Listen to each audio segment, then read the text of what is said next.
ঈদ যাত্রাকে কেন্দ্র করে পরিবহন খাতে ওপেন সিক্রেট চাঁদাবাজি হয়েছে। বলতে পারেন বাড়ার নৈরাজ্য চলেছে। বাংলাদেশ যাত্রী কল্যাণ সমিতির সাম্প্রতিক পর্যবেক্ষণে দেখা গেছে দেশের প্রধান প্রধান দূরপাল্লার রুটের মধ্যে প্রায় প্রতিটি রুটেই বাস মালিকদের প্রতিশ্রুতি ভঙ্গ করে সাধারণ যাত্রীদের কাছ থেকে কোটি কোটি টাকা অতিরিক্ত ভাড়া হাতিয়ে নেওয়া হয়েছে। নির্ধারিত ভাড়ার চেয়ে প্রায় দ্বিগুণ টাকা প্রকাশ্যে ডাকাতি করা হয়েছে। এই অতিরিক্ত ভাড়ার জুলুমের কারণে আমাদের খেটে খাওয়া নিম্ন আয়ের মানুষগুলো বাধ্য হয়ে ট্রাকের ছাদে, ফিটনেসবিহীন বাসে কিংবা অত্যন্ত ঝুঁকিপূর্ণ উপায়ে বাড়ির পথে যাত্রা করেছে, যার ফলে সড়কে আরও একটা মৃত্যুর মিছিল আর ট্র্যাজেডির ক্ষেত্র তৈরি করা হয়েছে। কিছুদিন আগে বিগত ঈদ যাত্রায় আমরা দেখেছি কিভাবে সরকারি ট্রাফিক অব্যবস্থাপনার কারণে 394টি তাজা প্রাণ ঝরে গিয়েছিল, অথচ সরকার ও সংশ্লিষ্ট কর্তৃপক্ষ এই সিন্ডিকেট ভাঙ্গার বদলে মাঠ পর্যায়ে নীরব দর্শকের ভূমিকা পালন করেছে। চাঁদাবাজি কোন ঢাকা উত্তরের রাস্তায় এখন একটা আতঙ্ক বিরাজ করছে। গত 3 মাসে সারা দেশে 854টি খুনের ঘটনা ঘটেছে। শুধু এই ঢাকা শহরেই খুন হয়েছেন 61 জন। চাঁদাবাজরা আজকে এতটাই বেপরোয়া যে সোনারগাঁয়ে একজন অটো চালককে মাত্র 10 টাকা চাঁদা না দেওয়ার কারণে পিটিয়ে হাসপাতালে পাঠিয়েছে। সেই চালক আর বাড়ি ফিরেননি। 24 গণঅভ্যুত্থানের পর কারাগার থেকে জামিনে বেরিয়ে আসা শীর্ষ সন্ত্রাসীরা এখন রাজধানীতে আধিপত্য বিস্তারের লড়াইয়ে নেমেছে। ঢাকা উত্তরের সাধারণ মানুষ আজ চরম আতঙ্কে দিন কাটাচ্ছেন। এই সরকার জিরো টলারেন্স আর কুইক রেন্টাল বাতিলের মতো বড় বড় বুলি আউড়ায়, কিন্তু ভেতরে ভেতরে সেই হাসিনা আমলের মাফিয়াদের 42,618 কোটি টাকার চুক্তিকে বহাল ডেকে বখরাবাজি সিন্ডিকেট চালিয়ে যাচ্ছে। মাঠে সরকারের কাজ সম্পূর্ণ অদৃশ্যমান। আমরা সেরকম কোনো দৃশ্যমান কাজ দেখছি না।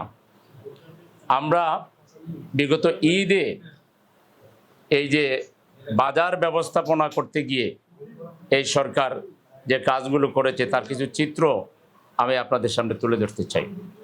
সাংবাদিক ভাইরা, নিয়ম নীতির তোয়াক্কা না করে ঢাকা উত্তরের কোথাও কোথাও জোরপূর্বক হাট বসিয়ে জনগণকে জিম্মি করা হয়েছিল, তার প্রমাণ আমাদের কাছে আছে। মিরপুর ইস্টার্ন হাউজিং, খেলার মাঠ ও সংলগ্ন রাস্তা অনুমোদিত সীমানা ছাড়িয়ে মূল ইভিনিং ওয়াক ও চলাচলের রাস্তা পুরোপুরি ব্লক করে দেওয়া হয়েছিল। উত্তরা 17 নম্বর সেক্টর, বৃক্ষ মেলা প্রাঙ্গণ ও আশপাশ আবাসিক এলাকার ভেতরের সরু রাস্তাগুলো দখল করে জোরপূর্বক বাস গেড়ে সাধারণ মানুষের গাড়ি বের হওয়ার পথ বন্ধ করা হয়েছিল। মোহাম্মদপুর বসিলা 4টি রাস্তার মোড় ও তৎসংলগ্ন খালি জায়গা মেইন রোডের উপর পশুর গাড়ি দাঁড় করিয়ে তীব্র যানজট তৈরি করা হয়েছে, যেখানে স্থানীয় প্রভাবশালীরা সাধারণ মানুষের উপর হাসিল নিয়ে জুলুম করেছে।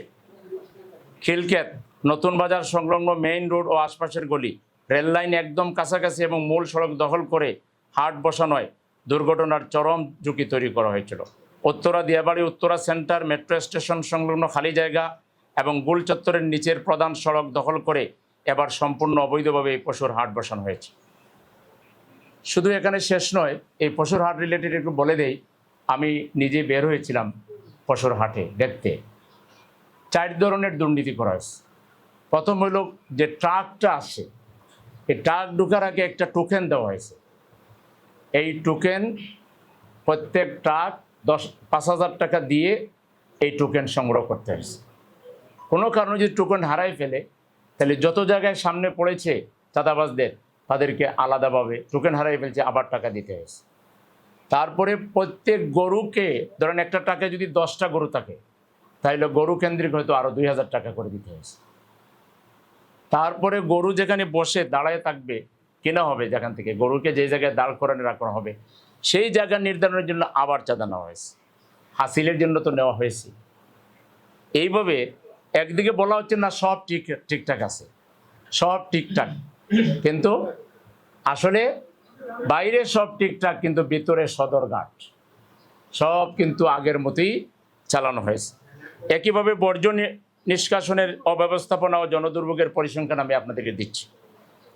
সিটি কর্পোরেশন বলে 24 ঘন্টা, কিন্তু বাস্তবতা কি গত বছরের অফিসিয়াল ও মাঠ পর্যায়ের ডাটা এবং জনদুর্ভোগের চিত্র আপনাদের সামনে আমি এখন বলছি। বর্জ্যের বিশাল পরিমাণ। ঢাকা উত্তর সিটি কর্পোরেশন ডিএনসিসি কোরবানি পরবর্তী 3 দিনে প্রায় 10 থেকে 12,000 টন পশুর বর্জ্য উৎপাদিত হয় এখানে। এর মধ্যে বড় একটা অংশ সঠিক সময়ে না সরানোয় গলির মোড়ে স্তূপ হয়ে থাকে। 24 ঘন্টার মৃত বাস্তব ভোগান্তি। পরিসংখ্যানে দেখা গেছে মূল সড়কগুলো দ্রুত পরিষ্কার হলো ঢাকা উত্তরের অভ্যন্তরীণ গলি এবং সেকেন্ডারি ট্রান্সফার সেন্টারগুলোর আশপাশের প্রায় 40 এলাকায় 3 থেকে 4 দিন পর্যন্ত আজকে পর্যন্ত দুর্গন্ধ, মামলা ও ময়লা পানি জমে আছে। তীব্র স্বাস্থ্য ঝুঁকি, মশা ও ডেঙ্গু। ঈদের এই সময়ে বর্জ্যের রক্ত পানি জমে থাকার কারণে এডিস ও কিউলেক্স মশার বংশবৃদ্ধি 1 সপ্তাহের মধ্যে প্রায় 25 থেকে 30% পর্যন্ত বৃদ্ধি পাওয়ার আশঙ্কা আছে। ফলে কোরবানি শেষ হতে না হতেই ঢাকা উত্তরের পরিবারগুলোতে ডেঙ্গু ডায়রিয়ার প্রকোপ মহামারী আকার ধারণ করার স্বাস্থ্যবিজ্ঞানীরা কিংবা সচেতন মানুষেরা আশঙ্কা করছেন, যেভাবে বর্জ্য পড়ে আছে। বৃষ্টি ও ড্রেনেজের জ্যাম। মে জুনের এই মৌসুমে সামান্য বৃষ্টি হলেই পশুর চামড়ার উচ্ছিষ্ট খড় ও গোবর ড্রেনের ভেতরে ঢুকে পড়ে।